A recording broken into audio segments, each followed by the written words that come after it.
So the Versions of Us is a love story about Eva and Jim, and it's told from each of their points of view, and also swaps between the three versions of their lives that we follow from when they first meet in the 50s through to the present day.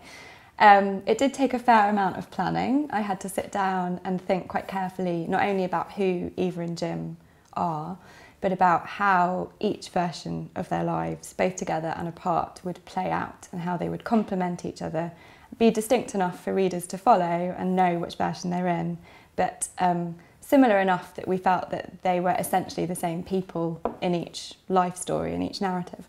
So I can't say that it felt complicated to me, although it feels a little bit complicated explaining it, but it felt very natural to me to really sit down and plan those things at the same time. So versions 1, 2 and 3, I planned in a couple of paragraphs for each one, a synopsis. I did character notes and sketches, sketched out a timeline for each narrative, but I wrote chronologically. So I began at the beginning and swapped continually between each of the three versions as I went along. It felt absolutely natural to me to do it that way. I think if I had told each story separately, I might have found myself gravitating emotionally more towards one over the other. Whereas plaiting the three together, I didn't allow myself any leeway to be more involved with one story over the other.